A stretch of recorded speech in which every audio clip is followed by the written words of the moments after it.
Flatland in Focus is brought to you in part through the generous support of AARP, the Health Forward Foundation, and RSM. Hi, I'm D. Rashawn Gilmore, and welcome to Flatland in Focus. Today, we're taking a look at the Central City Economic Development Sales Tax in Kansas City and how the projects that have received those funds thus far are impacting communities in need of investment.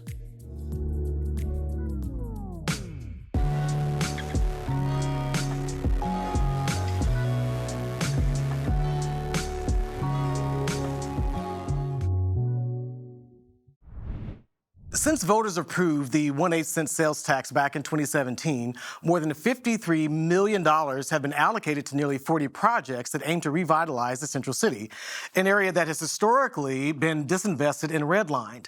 But a recent audit of the program has stirred questions about the effectiveness of the process by which the CCED board has recommended projects to city staff charged with overseeing those contracts. Community members and developers have raised concerns over how long some projects are taking to get approved and prioritized by the city. Let's take a look at some of the projects that have been completed so far and hear from board members and community members about whether or not the initiative is helping to transform the Central City. We say the rising tide floats all boats. If you're a citizen of Kansas City, you would want the underserved to be brought up to where we could be a viable city. It could be a livable community. It would be a place where everyone would feel safe. Corey, you got out. Would you like to pull it? Okay, pull it.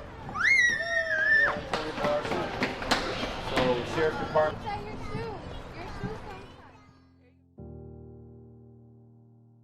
My wife started Kitty Depot in a house.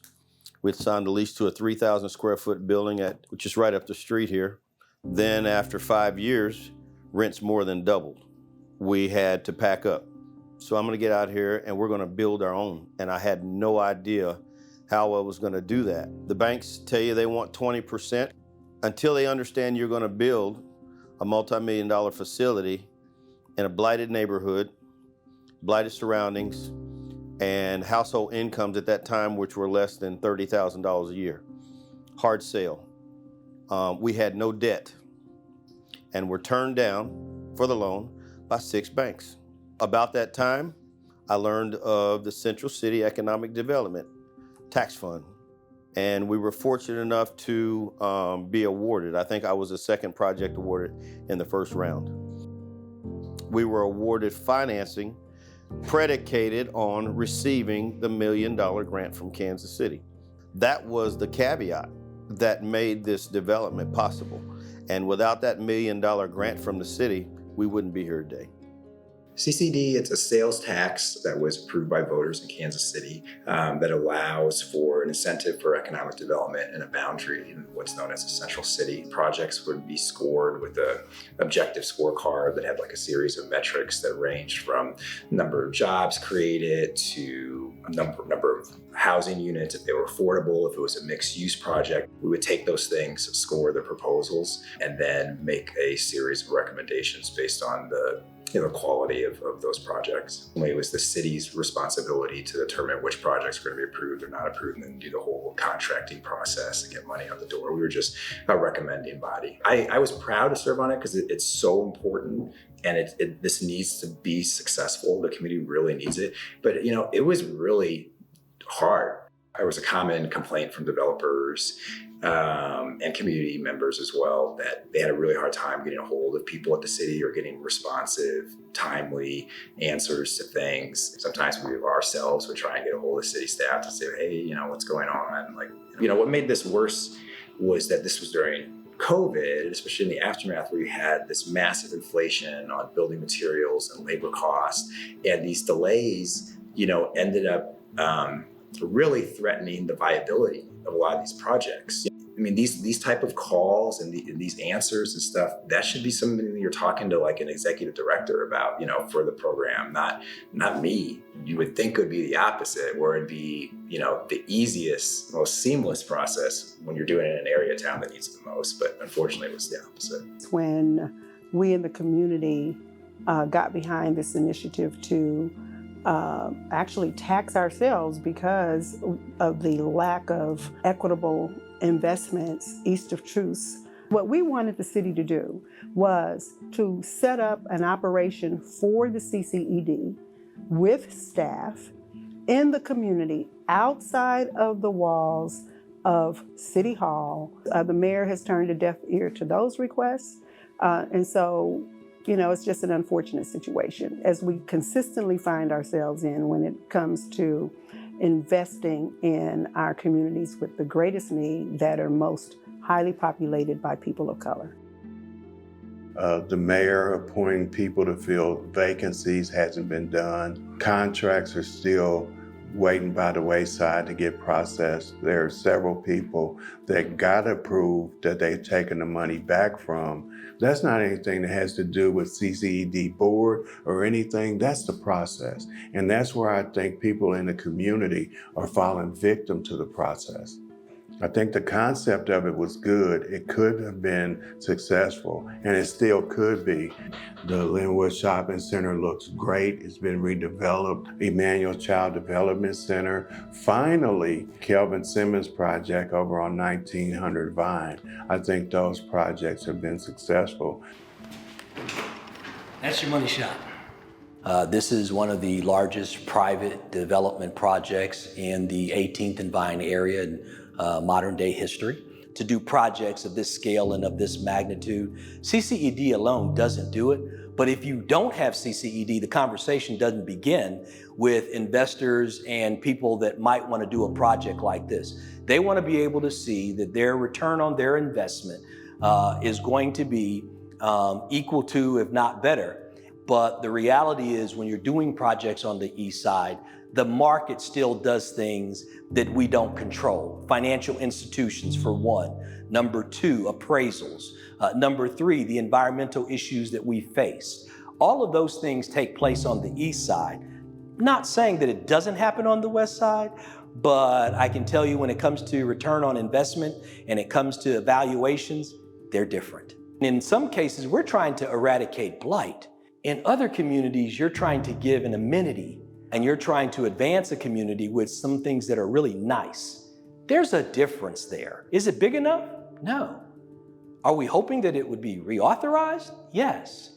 Because again, the conversation about development projects like this don't even start if you don't have a CCED fund. It was a pilot program. It was new. It was new to everyone. So it was new to us. It was new to the board. It was new to the city.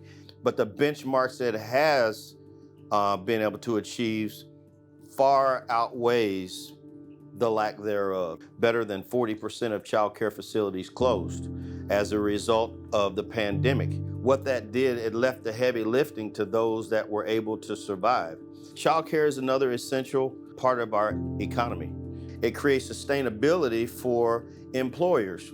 Employers have second and third shift employees that otherwise wouldn't have anywhere to leave those children, thus affecting their bottom line and their profit margins. Access to capital is the reason that our community looks like it does. I would also challenge them in saying if we don't have this 8-cent sales tax, they must be happy with what they see here today.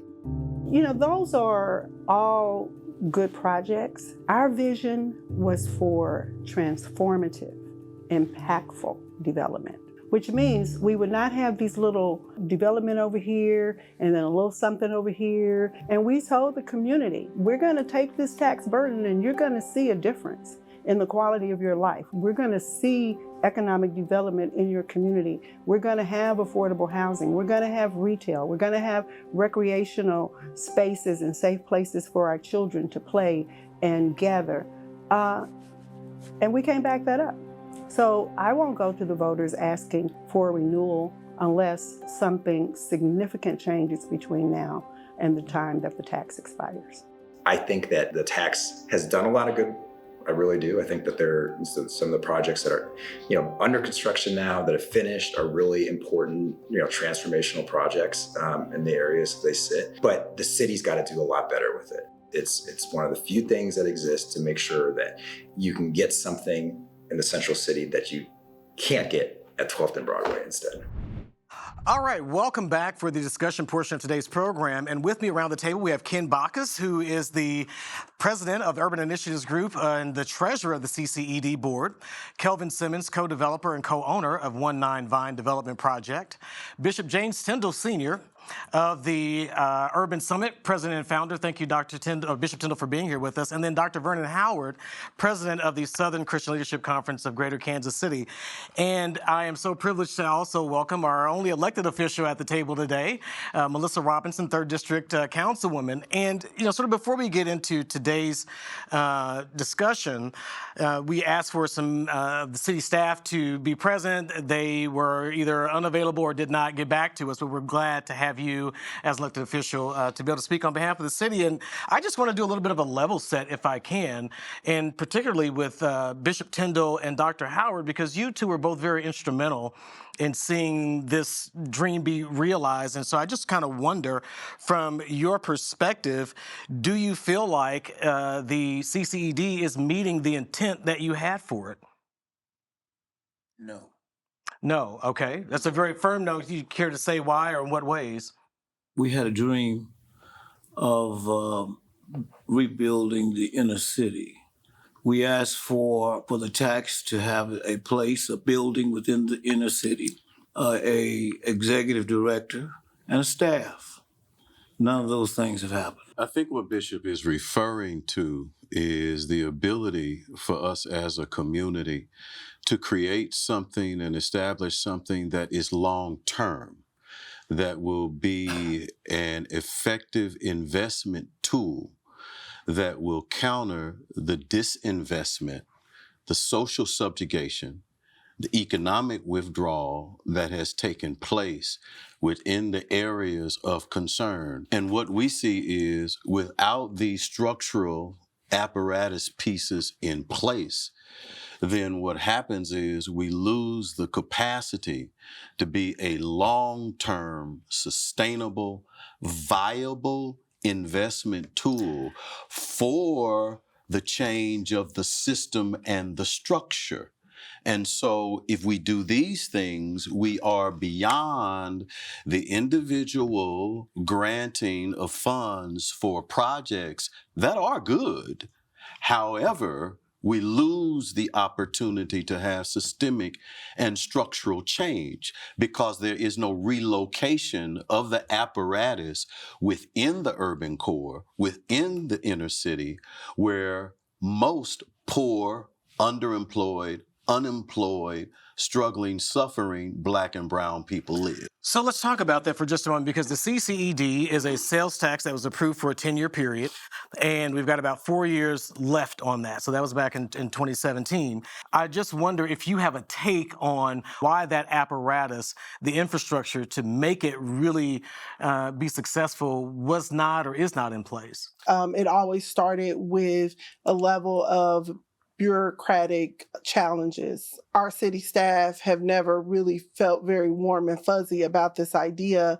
And so it's something that did take the vote of the people to do that. And there is this culture, this long-standing culture at City Hall that continues to be oppressive to disinvested neighborhoods. And so that's why it is important to have a standalone entity that their sole responsibility is to look after these disinvested communities and to use this as an investment tool to advance development. So there's been some great things that have happened, but it's been in spite of the challenges at 414 East 12th Street at City Hall. But what is your take, Kelvin? I mean, you've got a project that's moving through, the 19 Vine project. I'm just interested to know, do you feel like from your side as a developer, that the project, that the initiative is meeting with its potential? But for CCED, a project like mine would never go forward. The conversation wouldn't even start. Now, in most of these cases, a large project, the size and scope of something like I have, $26 million project, there are multiple layers of, investments and subsidies. Would I like to see some things differently?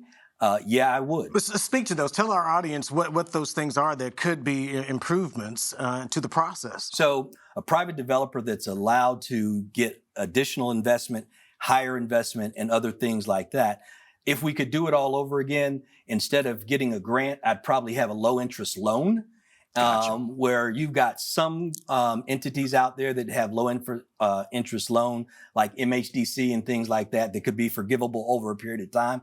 I'd probably do that one differently in hindsight. The city would never wanted it. The city manager didn't want it. Mayor James didn't want it. We actually got it passed, but once we got to City Hall, they promised us they would do whatever they could do to make it work, and that they would provide the staff at no cost against the fund.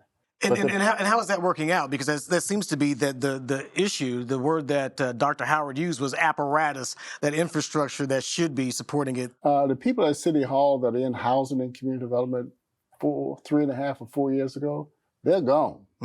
The folks that are there now have almost no experience in doing these kind of developments and projects. What we're not pleased with is there's no technical assistance to the community. There's no place you can walk into and talk to people about how this works. We've funded several small community-type development projects. If they had the technical assistance, their project would probably be completed. It is the grassroots community. It is poor people. It is marginalized people. It is people who have been disinvested from, who had the vision and the strength and the power to put together this proposal, take it to the people, in spite of the fact that the powers of government denied it and didn't want it, and we forced it to be a reality. Remember, the red line of disinvestment in our area has been going on for a century or more. We're talking about decades of disinvestment, of redlining, of not allowing equity of investment in our communities. It is the city of Kansas City, Missouri's moral obligation and responsibility to ensure that equity of investment happens in our community. Okay. And it is not happening. And so that is the reason and the justification for what the bishop is saying. Well, I want to go back to Bishop Tyndall. Independent, and it has to be something that our lawyers, our professional people, and staff run to ensure that it happens the way it's supposed to. Well, and I'm glad for what you said, because it raises the question of, is this intentional? We've had almost zero support in the management at City Hall to help us. We've been fighting left and right. We now have a cadre of support, including Councilwoman Robinson, that are assisting us. What is different in some of the alphabet soup groups like EDC, PIA, and all of them, they have a staff and they have an attorney assigned to them that write their ordinances, push it through City Hall. Staff attorney we have is an assistant city attorney at City Hall whose main job is certainly not us, but they're responsible to us, which means we don't really receive the level of support we should. We need to be physically in the community. We need to have people hired in the community who know the community, and they need to have the qualifications necessary to provide the technical assistance to help people move their projects through. It seems to me then that the issue is that we don't have the infrastructure that we need to move contracts through, some of the technical assistance. I'm just curious to understand why there is this sort of resistance. We're talking about taxpayer dollars that are precious. We're talking about the historic investment in the community.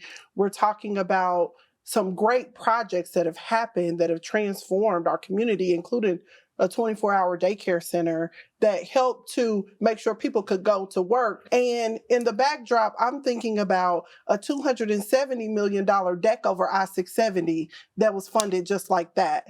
Our community needs more. We need to be talking about how these projects are transforming the community. We need to, yes, be talking about how do we make it better and build capacity in ways that we've never done before. But there's a lot going on in this city, and we need to be focused on what is the trajectory for the 3rd district? What is the trajectory for disinvested parts of our 5th district? But let's look at 2005, and let's look at, for instance, Berkeley River Park, right? 2005, you just had a bike trail, nothing else, right? 2005, you have a port authority. Port authority is an entity that is one of those economic development, quasi-governmental entities. Yep. Developers weren't even going down there because you had to clean up a lot of that was down there. MGE had a lot of storage tanks that were there. Developers said, no, we're not going to deal with that. That's Port Authority. Fast forward today. As of probably a month, 6 weeks ago, Port Authority issues probably $700, $800 million in revenue bonds for the new Kansas City current development, right? Mm-hmm. That's going to transform and change that entire area. There's going to be almost $1 billion spent in an area where nothing was there to issue almost $800 million in revenue bonds, but to only have CCED money coming into 18th and Vine. That's no apples and apples comparison.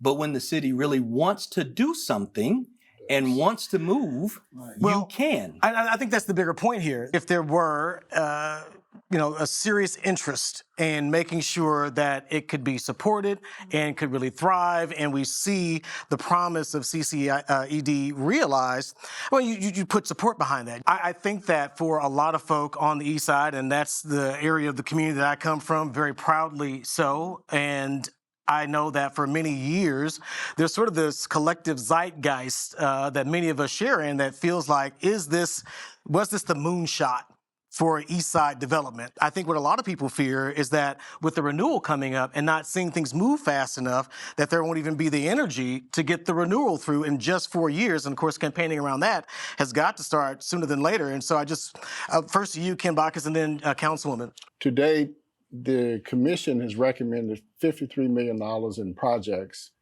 and the council has approved all of those recommendations. Those recommendations has brought in $480 million of money, private dollars, that's in addition to the $53 million. If you take $100 of what we've done today, taxes put in $11. Private sector has put in $89 to every $11 we put in. That is almost unheard of in some places. But are we where we need to be? No. These are catalytic projects. They are making a difference in these communities.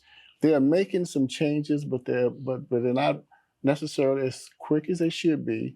We see how to make it happen. Voters, I believe, responded to a moral call as having looked at the history that we have talked about of disinvestment, but it also took the strength and courage of grassroots mobilization. Right. And I don't think the name of the Urban Summit has been spoken here in this context, but it should be, because we're talking about a nonprofit advocacy group that brought the vision and the energy and the mobilization to the table. It's time for the city of Kansas City, Missouri, to step up and say, we support this with our mouths, but also it's time for the commission, which has the power to present to the city council and the city manager and the mayor these kinds of structural capacity building changes that we are talking about making, that Bishop is talking about, in order to move beyond 2017 to make this systemic and structural.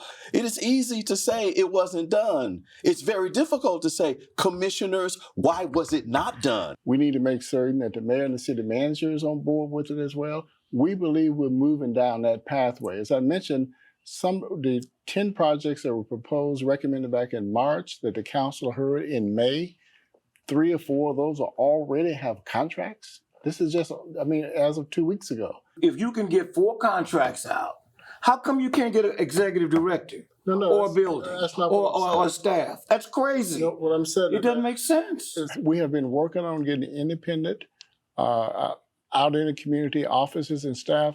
We have never stopped doing that. We are now actually receiving support inside City Hall for that to happen, Councilwoman. I think I'm saying that correct.